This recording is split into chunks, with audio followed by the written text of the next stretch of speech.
It's showtime! Welcome to another episode of Ahead of the Curve. Thank you guys so much for tuning in again today.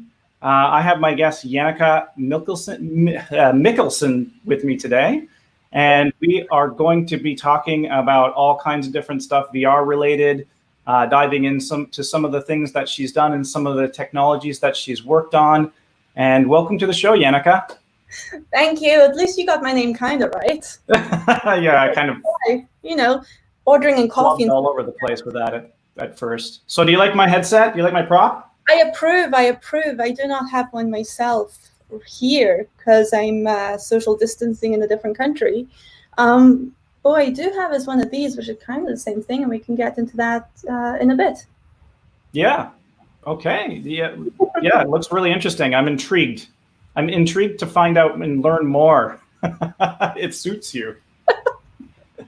So Yannicka, tell me, how did you get started in all of this? Like, how did you get into VR, and what really brought you into the space? Oh gosh, I feel like I probably should have talked to a psychologist about this, because it is sort of like this bad trip. And I'm being quite serious actually, because it's by total mistake, and I think most people get into it by total mistake. The most recent history is that I was a stereographer before 3D was a thing, like before it was popular, and we were a crowd of or a team of sort of international people who'd only met on like the IRC chat groups. Oh yeah, IRC, yeah, I remember that.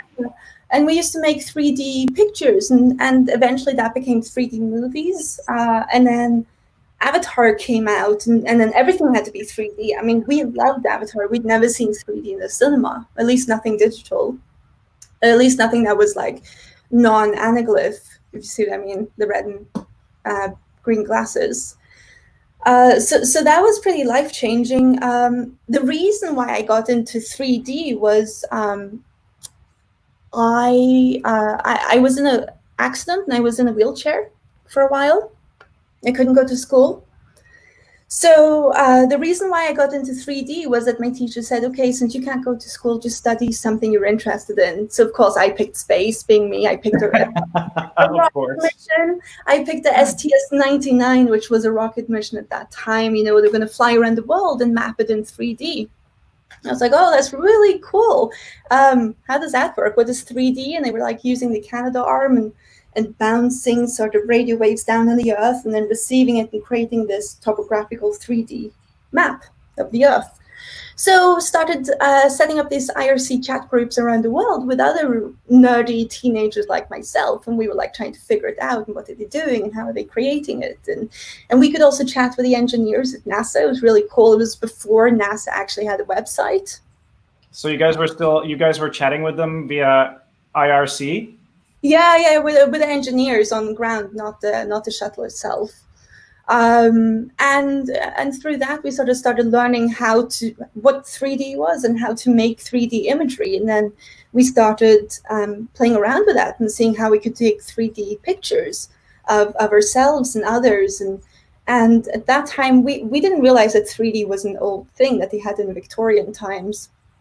So we thought it was this newfound thing. I don't think we even realized there was 3D movies made in the 20s and the 40s and 50s, for instance. So I didn't even know it went back that far. Oh yeah, no, I love 3D history. So the first 3D movie was made. It's called The Power of Love, and it was made in 1924. That's how much of a nerd I am. I don't even look that up. So actually, the Lumiere brothers wanted to make their movie in 3D. You know, the train arrives at the station. And I actually got so into it that for my dissertation, I was trying to find the correspondence letters to prove that it was actual fact that they tried to make this movie into 3D. And they found those correspondence letters. There's actually a book published with the letters between Edison and the Lumiere brothers. Wow, that's actually really cool. Yeah. So how do I get from 3D to VR?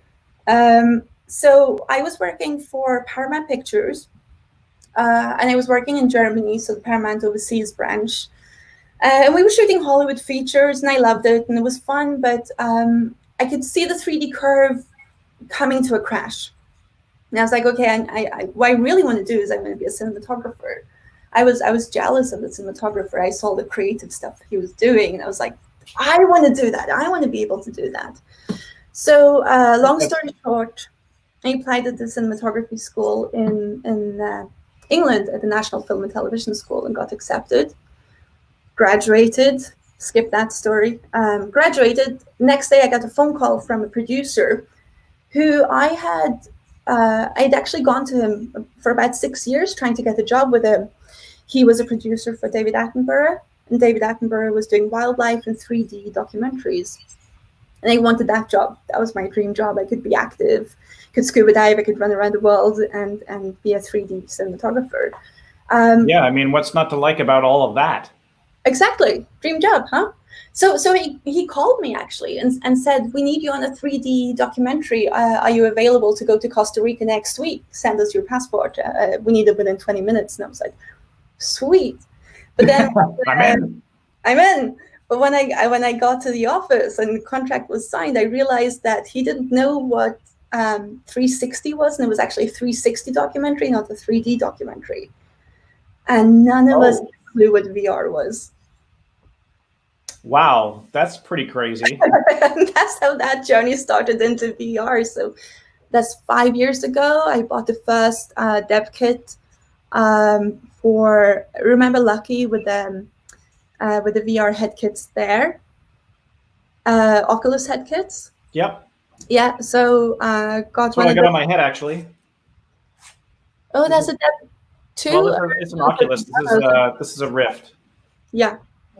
Or sorry, a Quest. I've got a Rift in the other room. I get them confused all the time. They look the same. And that's how my VR journey started. And we were at the point where there was nothing. There was a VR headset, but there was no cameras for VR. There was no theory. Nobody knew what they were doing. And then in addition to that, we had to shoot a underwater wildlife documentary. For VR. For VR. Yeah, in a remote location in the middle of the Pacific where obviously there is no internet, and you rely upon internet to make these movies quite often. And having teams of scuba divers and submarines and also helicopters to film these animals in 360. So what did you do to solve that problem? I mean, that seems like a pretty severe problem. So, I mean, these are pretty big operations. I mean, it cost a lot to send one of those research yachts out. This was with, they're now called Ocean X. Back then, they were called Alucia. Okay. You might have heard of them. It's an amazing research yacht for underwater wildlife, and they want to be like, like the Calypso, like Jacques Cousteau and his boat Calypso. And they have 2 yachts, 2 helicopters, 2 submarines, 24 dive tenders, a 3D cinema, a lab for macro work, a video village. They have absolutely everything for film production. But because they're so expensive to deploy, there's multiple operations happening at the same time, multiple TV shows or films being shot. And our dilemma was, well, how do we shoot 360 when we have to show everything? And we were all sort of in this traditional thought of frame the animal in front of the camera and don't show any of the people in shot. You want to show the animal by itself in its environment. Not really the case when you're shooting something for VR. No, and 7 dive crews operating out of the same boat. Can you imagine the traffic? I mean, people are shouting orders at each other. It's not serenity. It's full on military operation. So it was sort of navigating that traffic and seeing where we could dive in between all the other operations. Educating the crew that we can't, share content. If you can see the camera can see you, for instance. Mm-hmm. It doesn't help to walk 1 step to the left and ask if you're still in frame, because you are. Everything on the camera is still in frame. And we worked with some incredible scuba divers. Do you know what? I want to give a shout out to Steve Hudson, which is an amazing scuba diver, camera operator. And I also worked with someone who was an absolute idol of mine. And I was so nervous to approach him. And then I realized that he was going to sort of camera operate for us. I hardly dare speak to him because Because you were just so nervous. Yeah, and Didier, his name was Didier Noirot, and he was a camera assistant for Jacques Cousteau. Oh, wow. And watching him and his wife is a surgeon, actually. But she scuba dives and she operates a light, and watching the two of them communicate underwater is like watching a ballet performance. They're amazing, absolutely amazing. You'll see these images of humpback whales with these big arms, and then you see a tiny human in the picture that's just a fraction of the size of the whale, and that's her scuba diving. She can hold her breath up to, I think, 4.5 or 5 minutes. I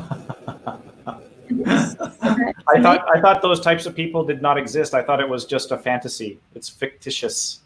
No, and I think she's in her 60s, approaching 70. That's incredibly impressive. Life goals right there. Yeah, no kidding. If only we could all reach those goals when we're at that age. Exactly. But so bringing it back to the VR, you scuba dive with this sort of a ball, I guess, and then each camera pointing in different direction has a cue, sort of thing. And sorry, Jake just put mermaid status. Mermaid status, yeah, indeed. I didn't see them. That's fine. So you're underwater and this thing is sort of glittering in the sunlight, and you tend to want to be, if the water isn't that clear, you want to tend to be where the light is somewhere between, I'm going to do meters because I can't do feet in my head, but somewhere between 10 and 20 meters, where the light can still reach the camera. And the problem when you have this glistening ball that you're swimming with is it's a massive piece of bait for sharks. Yeah, of course, it's shiny. Shiny on all sides. Yeah. So the sharks keep coming up to it and wanting to, have a little nibble. Which isn't great for two reasons. Well, one is the most obvious, is that you're down there with this glistening piece of bait that you're holding in front of you. Swim faster! I could just see. And the other reason is that when you're shooting in VR is that you don't want things too close to the cameras, because when you have that many cameras pointing out the way, there's blind zones. So it doesn't actually look that cool when the shark mouth comes in and eats your camera. But I actually have some great still footage of the inside of the mouth of a shark, and I actually can send them to you later. I think that would be really cool to show. Yeah, that would be awesome. Yeah, you see the tongue and you see like all the different sets of teeth, and you can see like all the way down his throat. It's pretty cool, pretty gnarly stuff there. So I don't know if I answered your question, but it's pretty fun shoot. You set up sort of like a near field internet, like a localized internet.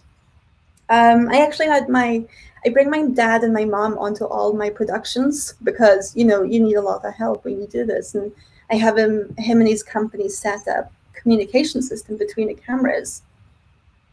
So what I needed a localized network where I could communicate with the helicopters, but I could also communicate with the stern of the boat and the dive teams going into the water and the submarines just before they go underwater. And the reason why I need to communicate with them is that I need to figure out if the cameras, are they all on? Because at that time we were all shooting on GoPros. It's the only sort of disposable camera we could get a hold of and have a large quantity of these cameras. So if one chamber in the underwater rig were to flood, it's not such a big deal losing a camera. Like you're losing a few $100s. Yeah. And you're losing a few $1,000s or tens of thousands of dollars. But you'd also be losing that whole shot, wouldn't you, if you lost one of those cameras? Yeah, and the problem is anyone who's shot on a GoPro is that it's really easy to not just not press record, but it's also easy to put it on still image mode where you just have one picture. And if you do that, then your 360 is ruined as well. So therefore, I had to constantly communicate with the cameras and like check that all the cameras were on, were they all on the same settings. If you want to get really nerdy, it's like, are they on the same picture profile? Do they have the same settings? Are the same camera settings, same frame rate? Is one taking a still picture? Is it actually recording? How much battery is left on the individual cameras? And also, a submarine needs a good 45 to 55 minutes before it can actually submerge into the water.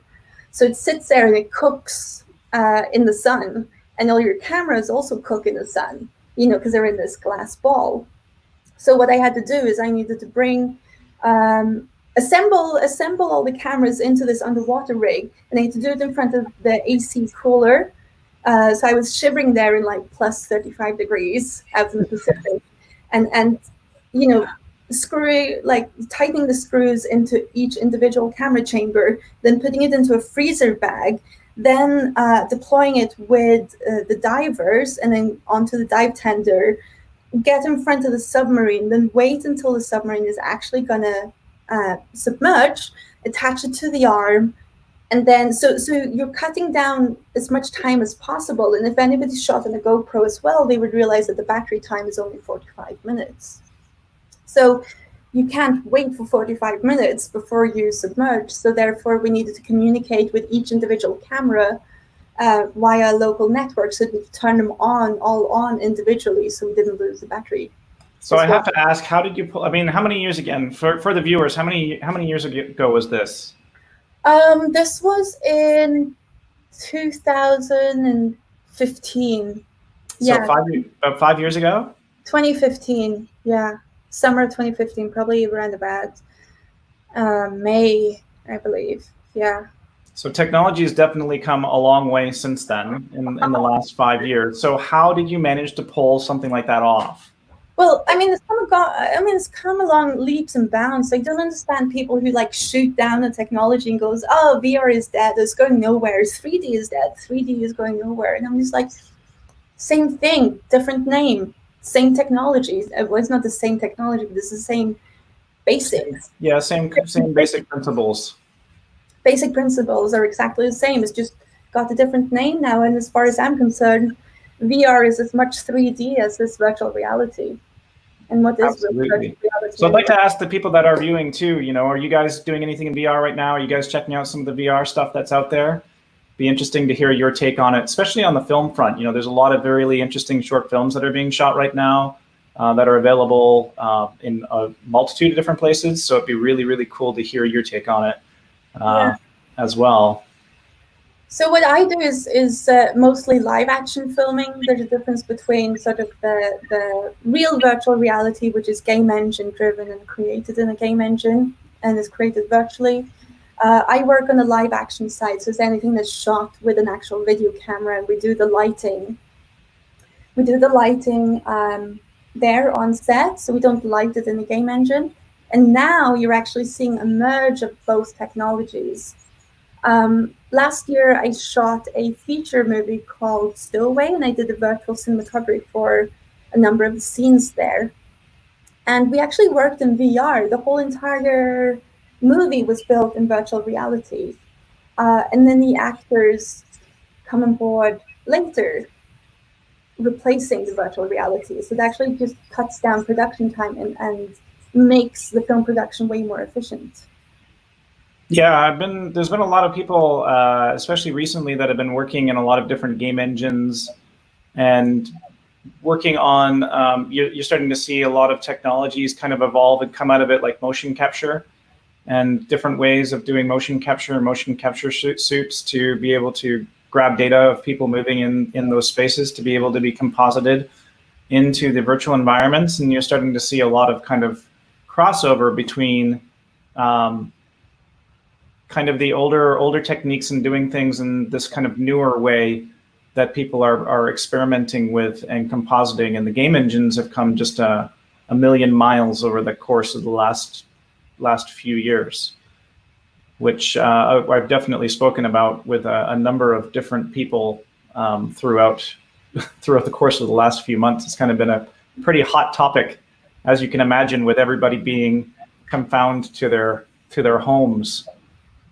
Exactly. I find it so interesting that we can start doing sort of real-time films. I mean, both you and me, we don't take it for granted. We know that this kind of processing of these kind of movies used to take weeks, if not months, just to process the images. And it was a little bit like, waiting for a film being exposed at the lab, for those of us who actually know what that is. So have you been doing anything have you done a lot of just digital work? Or has it been kind of more conventional and pre-rendered, or have you done anything? And I guess what I should ask really is, have you done anything in straight real time? Have you done any shots like in real time, captured it all in real time, processed it, and then continued moving on? Yeah. So that was a movie that was I don't know if I can mention the name of the movie. Because it was supposed to be out. It's this really cool movie about a journey in space. Let's say it's a sci-fi movie. And he did this with Unity, which Digital Monarch Media. Okay. Yeah. You would have seen their work in like Blade Runner 2049 or Ready Player One, for instance. Mm-hmm. And what you see there is the live action capture sort of thing, like the live capture in sort of the motion suit, and then you can direct using the virtual headset, and I can film using a virtual camera looking into this virtual space. And it's really cool for everybody except for the actors. I think you got to be a really good actor to be able to act with nothing around you. So it's still difficult for the actors. But it made it easier for them to see the live rendering. Is sort of like having an instant online lab with you anywhere you go. So they can see if a character is much taller than them. They can go, okay, I need to adjust my eyesight and my gaze up slightly. But I mean, baby steps. We're only in the baby steps of this. This is really cool where we're going, and we're seeing that it is more cost effective, and we're starting to see really good movies come out. It's not like the early days of 3D. Yeah, no, I absolutely agree. I mean, you just struck a memory for me. I think it was about 3 years ago, give or take now. I was asked to do a proof of concept for Sony Game Studios out in California. And they wanted to create an environment for the actors because they were having the same issue and the same problem. They wanted to create an environment for the actors in the mocap studios to be able to have a better relation as to what they're acting, the scenes that they're acting in. So they asked if I could come in and projection map the floor of the mocap studio so that they could do a kind of an orthographic view of. Actually, I think that's the wrong view, but you know what I mean. So a top-down view of the floor and all the scenery being showed on the floor and where the stairs are and where all the different props are.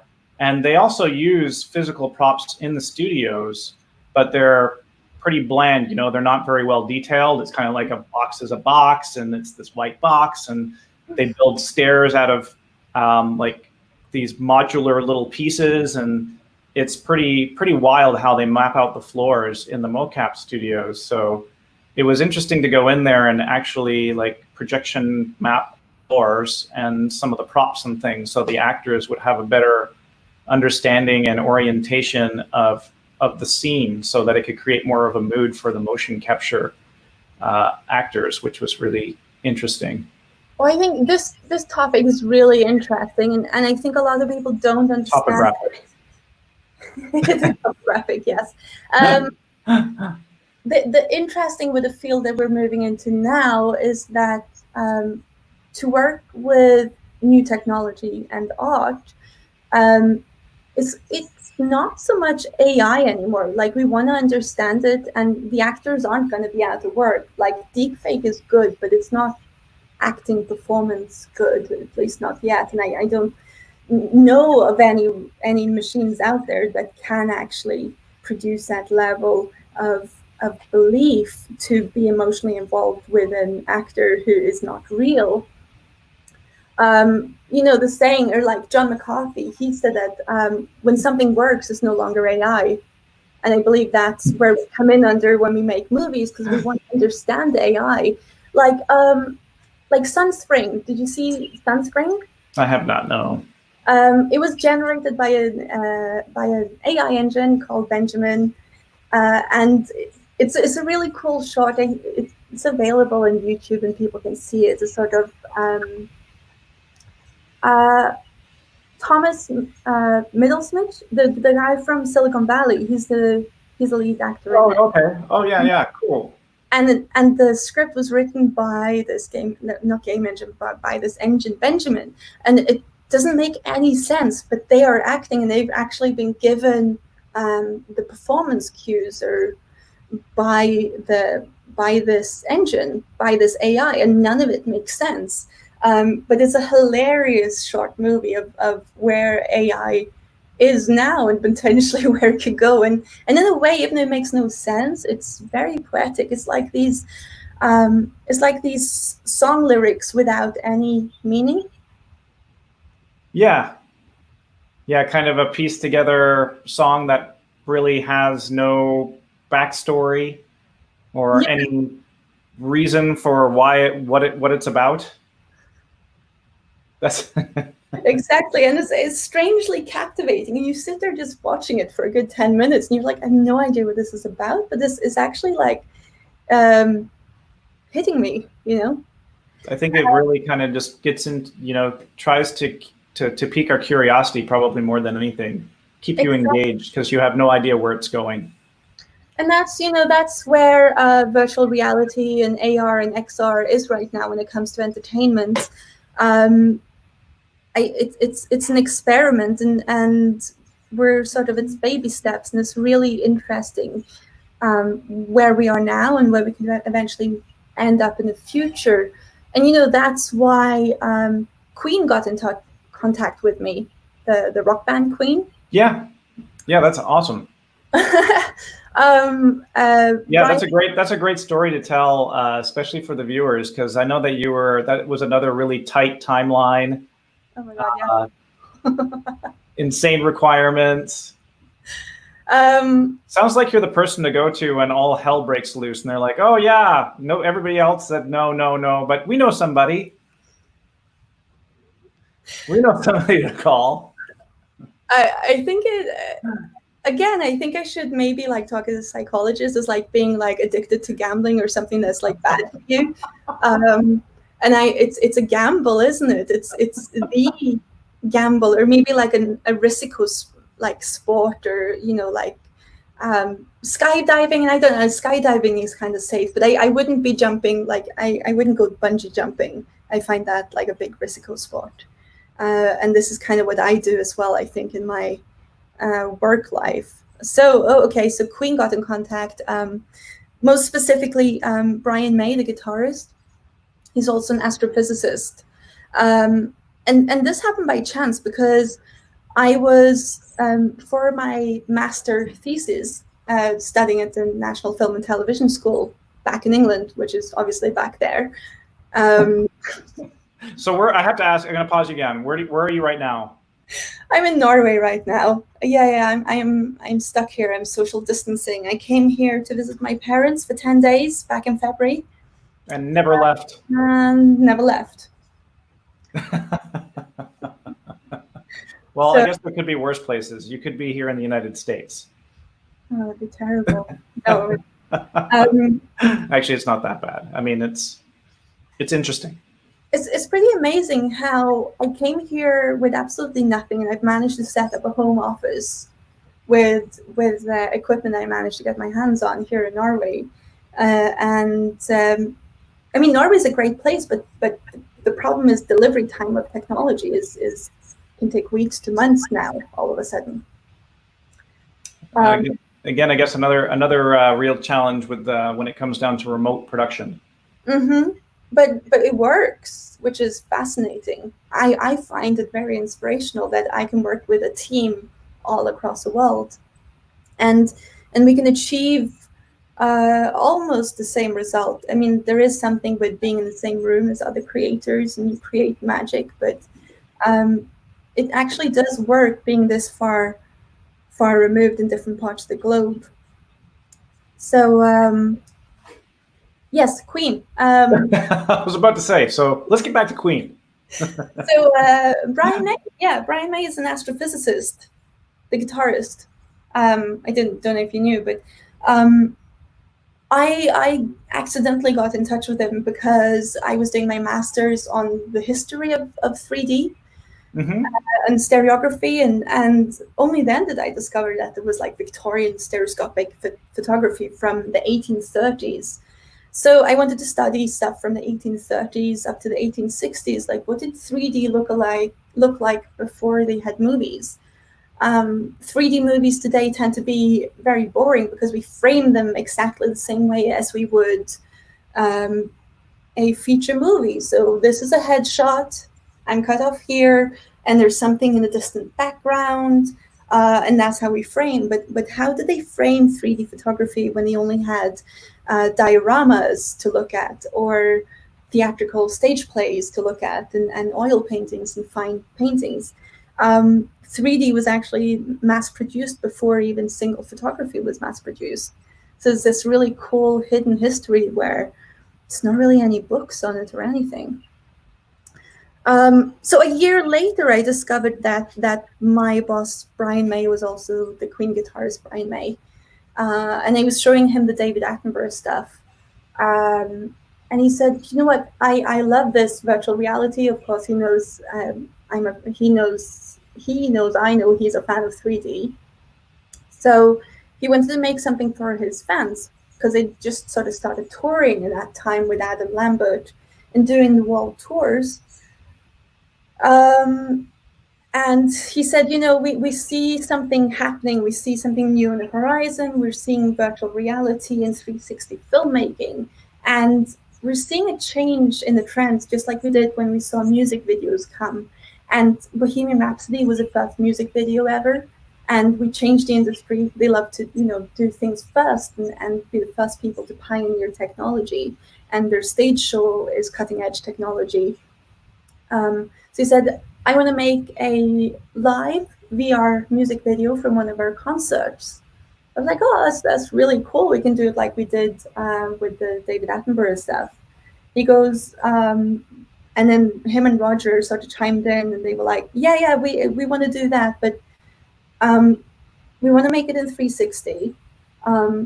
We've never heard 360 audio, but we want 360 audio. I'm like, okay, directional sound. And Brian goes, and I want everything in 3D, not just the equator. I also want the top and the bottom to be 3D as well. And anybody who works in VR realizes that that's a pretty tall ask. No, it's just like, here, let's add this. Here, let's add some more. Here, let's add some more. Yeah, and then the final one was, and we wanted to feel like you're flying around the arena in a spaceship while we play the concert. So you got a big drone, and you loaded up the drone, and you flew it around the arena? Which would be great, but we're in an arena with 20,000 people. Yeah, that's not going to work. Safety. Yeah, and also the Olympics were on at that time, so all the, you know, the football drones, the big, help me, what do they call it? Those big sort of air balloon. The blimps. The blips. The blimp cams. Yes, they were all hired out to the Olympics, so I couldn't get a hold of any of them for testing, and also they went on tour 2 weeks from that conversation happening. So you had a 2 week lead time to come up with a solution and shoot it. Yeah. Yeah, So, and get so what well. did you do? So the first piece of vital information was that this was a concert tour, and it was to be a festival tour. I don't work in the music industry, so I didn't realize a festival tour. Festival tour means that you're outside, and there are up to 100,000 people at each concert. So the reason why that is an issue is that there is nothing called crowd management when you reach that number of people. And there's a concert every second night. So that means that the trucks are replicated, and that one truck stops in one city in one country, whilst the other truck with all the other stage equipment, because you have to build the stage from scratch. Each band has their own stage. They leapfrog. Correct.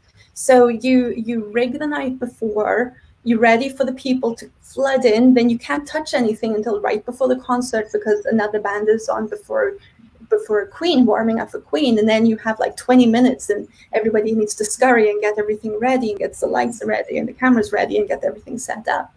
And then as soon as the concert is done, then everything gets, ripped down as quickly as possible, shoved into the trucks, and then the trucks and the buses and the airplanes move on to the next city.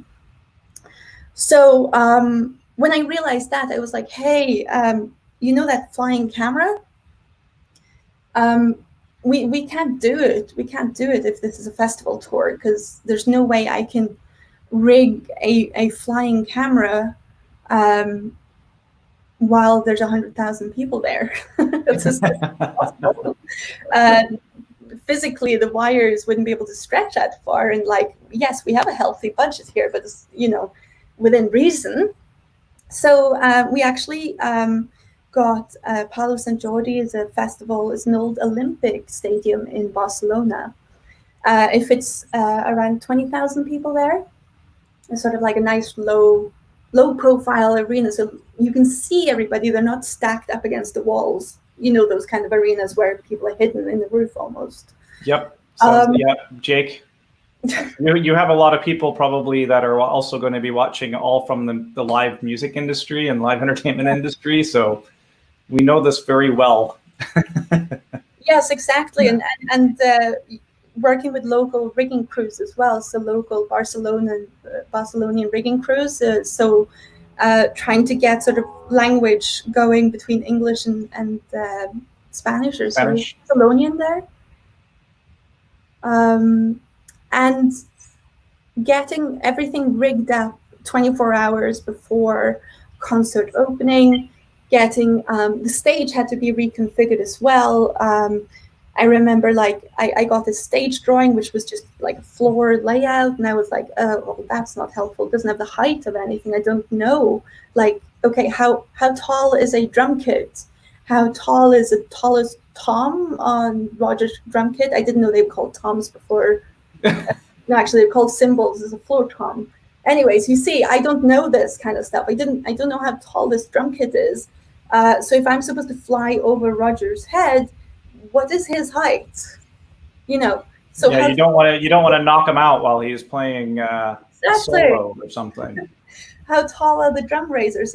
Calling the carpenters and going, hey, how tall is the drum raiser? How tall is, and then calling the drum technicians, how tall are you drums? And there's like, no one's ever asked us that. It's like, can you please get I'm surprised they didn't give you something in 3D. I'm surprised they didn't give you like some renderings or something, some form of pre-visualization or something, so that you could analyze that before time.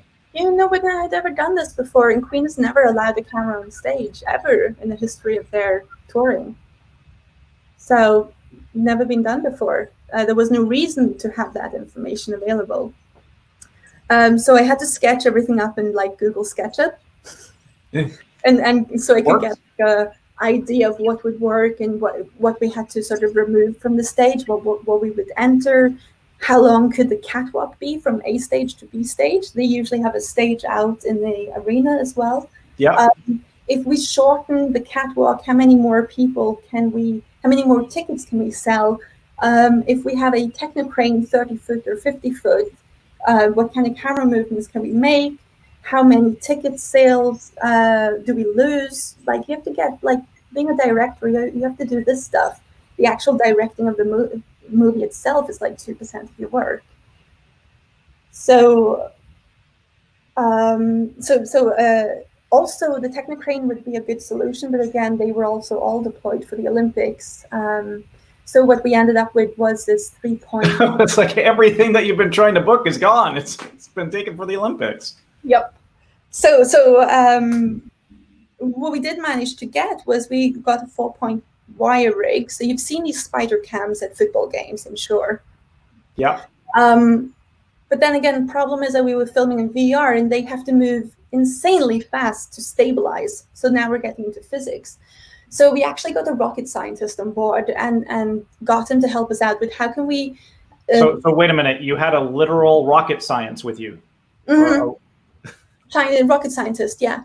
So how can we move this ball, because that's basically what it is. It actually is a pizza plate with cameras.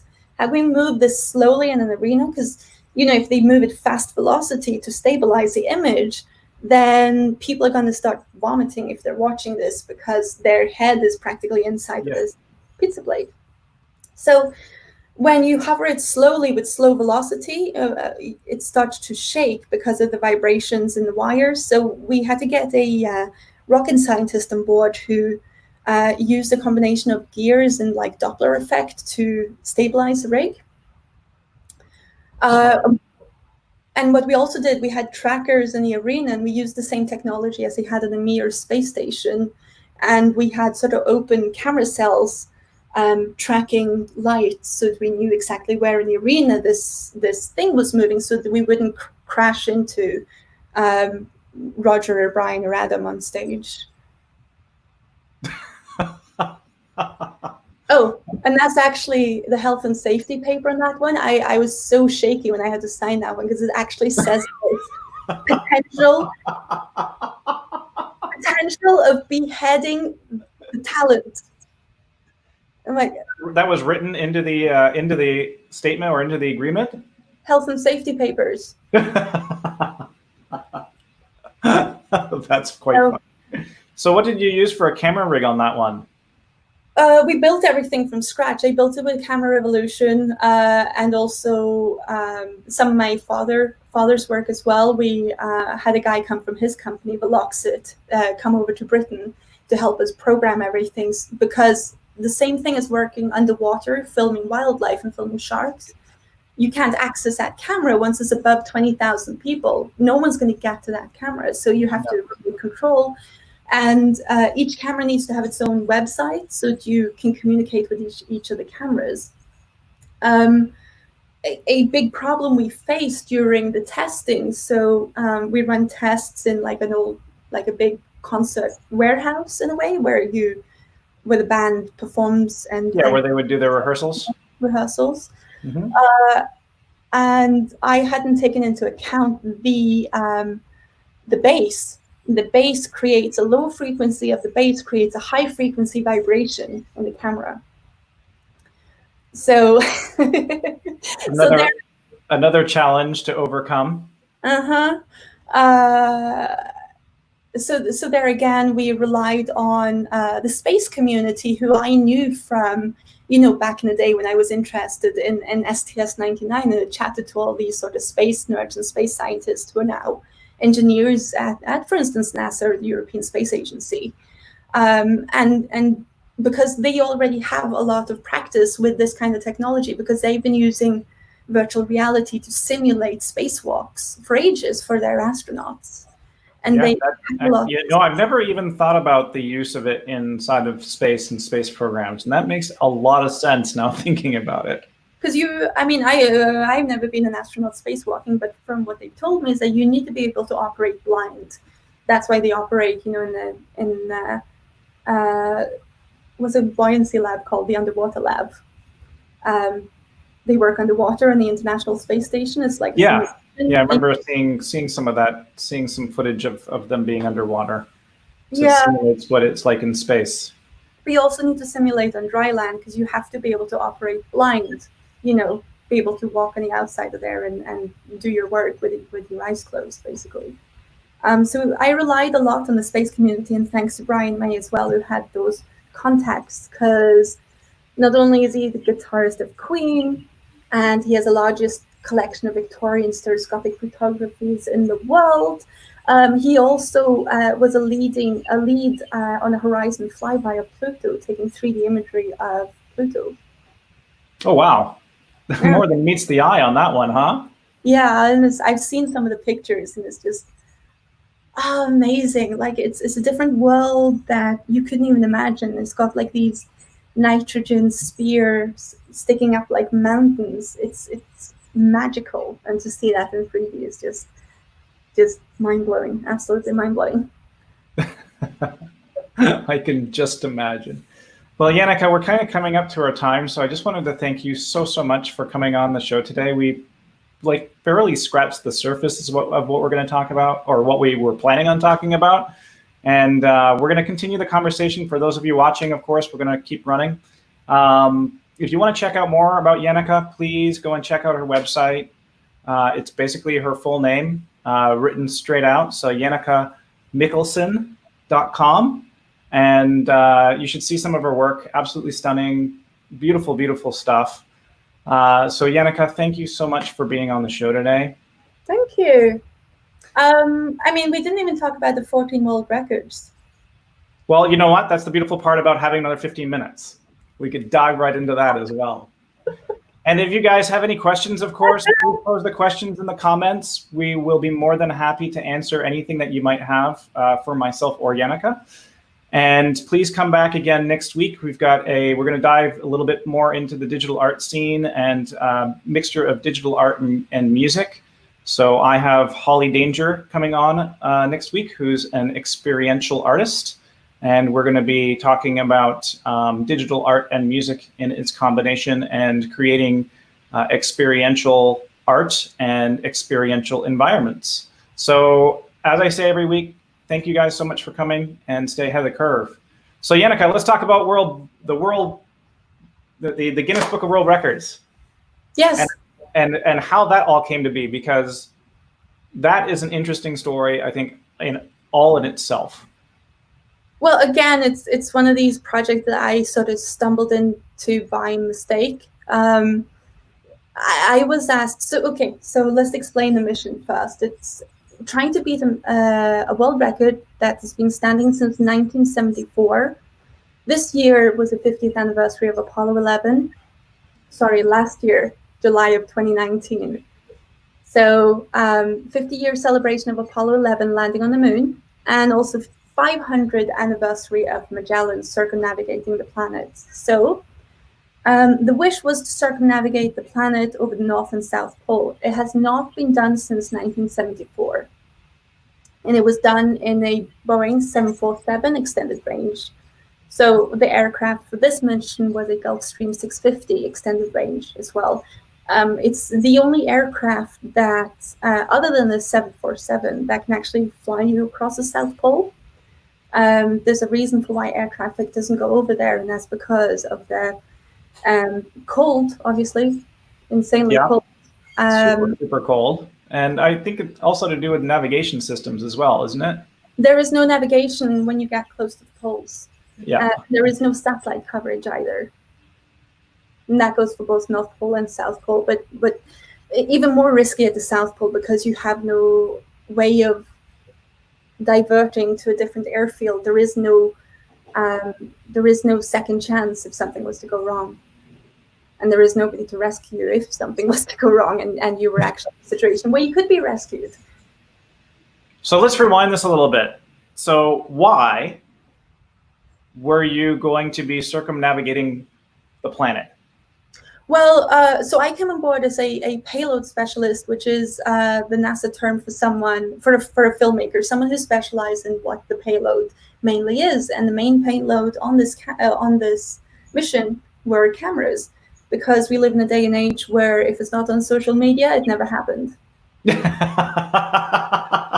That's true. That's why we're streaming to social media right now, so that we can say that this did actually, in fact, happen. You and me are real, or are we? I don't know. So, but the interesting thing is that for non-engineers is that live streaming is live streaming. You just do it with internet, right? And there's internet everywhere in the world, right? Except for the South Pole. Not right. And in airplanes, I mean, yes, you have used internet in an airplane, I'm sure, but it's sketchy at the best. So what I did do was I got in contact with Inmarsat and asked them to sponsor our flight. And he asked us, how many satellites do you need? And I was like, well, we're circumnavigating the planet, so all of them. We just need all of your satellites. No big deal. Give them to us for 48 hours. We need them for 2 days. And the cool thing was that they were super game. We ended up being small headquarters around the world who were awake for those 48 hours, helping us link up and down to satellites. Satellites are geosynchronous, which means I'm here in Norway, say this is a globe and this is a satellite. So they rotate together at all times, right? But when we fly in and out of coverage. So even though a satellite is here, we don't have a satellite beamed on us at all times that can track the aeroplane. So we fly in and out of satellite coverage. So LOS is out of coverage, loss of signal, and then AOS is then you have signal. So live streaming via satellite has apparently never been done before, but I didn't know this until I started. And not only is it insanely expensive to hire. And here we go again to the, hey, do you think this can be done? No, call somebody else. Hey, do you think this can be done? No, call somebody else. Hey, Yannicka, I got this great project for you. Thinking just sounds great. I'm in. A touch naive, but also when I get into a project, I get really I eat, breathe, sleep it. Like it's my being, it's my everything. So when I get into a project, I can't finish until, I can't breathe until I'm finished. And absolute dedication and perseverance until it's done. And it has to be a way, it has to be some way. And everybody understands that we're doing something groundbreaking that's never been done before. So, okay, we're shooting for the stars, but we're definitely going to land on the moon, right? And I think when you are engaged like that, it's easy to get the team on board as well. And we ended up being a team of hundreds of people around the world joining us. I heard horror stories of people like having to hand patch signals to satellites on the ground because it's never been done before. It's not normal to upload that amount of imagery from an aircraft traveling at almost the speed of sound. So we're at Mach 0.92 for those who are aviation nerds. So you're at Mach 0.9, so you're just below the speed of sound. Speed of sound is 1 Mach, yeah. Yeah.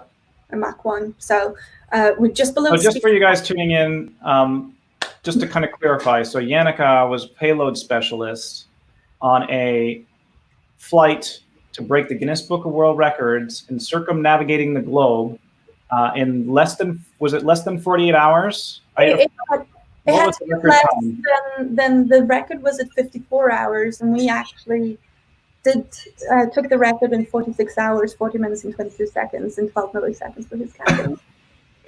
So less than 50 hours, and live streaming this from the plane going at just below Mach 1. And this was for one more orbit, right? For the celebration of the 50th anniversary of the Apollo mission. Yes, Apollo 11. It's the first mission to land on the moon. Of course, Apollo 16 and Apollo 17. No, what am I talking about? Apollo 16 was 1972. Just stick another Apollo in there. So where are we? Okay, so we're talking about satellites going in and out of coverage and flying at just under the speed of sound. Yeah, and the reason why we have to connect to satellite is that internet is distributed through ground towers, on land, but you can't reach those ground towers from airplanes. Definitely can't reach those ground towers from the North Pole or South Pole. You can't even reach a satellite. So a satellite sits at the equator, and here's a world, and then sort of the North Pole is up here. So you're just sort of like at about 82 to 85 degrees north, your signal is next to nothing. That's like the end of the signal. And then you go into LOS, loss of signal over the North Pole, and also your compass starts to spin because everything is now south if you're at the North Pole. So you actually have no real idea where you are. The circle of uncertainty is pretty huge, and it's pretty cool because you see the compass spin and it doesn't know where you are. And then when you get into sort of the satellite coverage again, then you need to sort of correct your position and figure out exactly where in the world you are, literally. So were you off air for a period of time? We were off air going over the North Pole. We actually managed to connect live with Anderson Cooper on CNN from the North Pole, which has never been done before, so that was kind of cool. And we managed to do a video call. Yeah. South Pole, way more tricky. South Pole, I think we were LOS about 6 hours, and it got really tricky because it was minus 117 Fahrenheit there in the air. So we had to, because the aircraft is only certified to fly at about minus 100 or minus 105 is a maximum. So they had to decrease altitude to get into warmer air.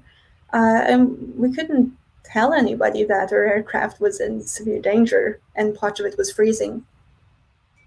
Yeah. And that actually didn't hit home until a week later when the C-130 disappeared and crashed on that exact route that we had just flown the week before. It's wild, actually, because you'd never even really think about that. But the technical challenges that you had and you had to overcome for that are just absolutely remarkable. It's thanks to a ground team as well, following us and tracking us, and where you have to jump from spot to spot, from like government spots and commercial spots. So we were granted commercial spots and a few government spots as well. And the only thing I can really do at that time is sending sort of like almost helpless request signals to connect, and sort of relying on a ground crew who can think on their feet and try and estimate where in the world we are coming out. But kind of like the comics Where's Waldo? Mm-hmm. But the flat But you guys were Where's Waldo as an airplane traveling at just about the speed of sound around the Earth. But the cool thing was, like, we had 55 million viewers, and the flat Earth community was involved because they could not believe that a flight could fly over the North Pole and South Pole. It's just not physically possible in the flat Earth theory world. That's true. So they were coming up with all these reasons why we didn't fly over the South Pole. The main reason was because we were, out of signal, and why aren't we sending any signal? And I guess we sort of just flew around the bottom and up in the top again. There's a lot of theories of how we did that, but I hate to be like a bummer and say that we actually flew over the South Pole. And the flat earthers were trying to calculate how much fuel we had to make it across the South Pole, and the truth is we landed with less than 4% when we arrived in Punta Arenas of fuel, and I don't think we would have managed to sort of circumnavigate around the edge of the South Pole in the flat Earth map. So they had a bit of trouble trying to figure out how we had enough fuel to do that. But it was fun. I just didn't have the capability to communicate back to them, but it was so much fun reading their comments and watching their videos and overlaying the real flight map with their flat Earth flight map and pointing out where we were actually flying according to the flat Earth theory. I don't know. They really amuse me. I think it's fun to follow their logics because they don't make sense to me. And I kind of appreciate them being our biggest fans. Hey, yeah, absolutely. Absolutely. It's always fun to be involved in stuff like that.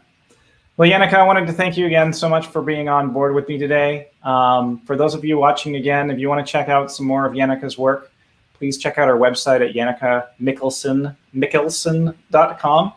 And Yannicka, thank you so much for being on the show today. I appreciate it so much for having you on board. The stories and everything that you've been speaking about have just been so much fun. It's been an absolute pleasure. I hope to see you soon, and kudos on pronouncing my name correctly. Hopefully one day soon. Can you imagine giving that email address, or my email address, and also my website is basically impossible in English. It's easy in Norwegian, but English is tricky. Yeah. Yeah, it's always fun having, I had another person on recently whose name originally is both Russian and Jewish. So trying to pronounce his name was also challenging. But I wanted to thank you guys all. Thank you all for viewing today. Thank you for following. It's been just a wonderful ride. I never thought that it was going to come to where it has come so far. So thank you for all supporting me and supporting the cause. And I'd like to just thank you all. Thanks, Scott. Thanks, Chris. Thanks, Jake and John, for viewing. And please tune in again next week. We have Holly Danger on board talking about experiential design and content and music, which will be a fun episode to tune in for. And as I say every single week, stay ahead of the curve.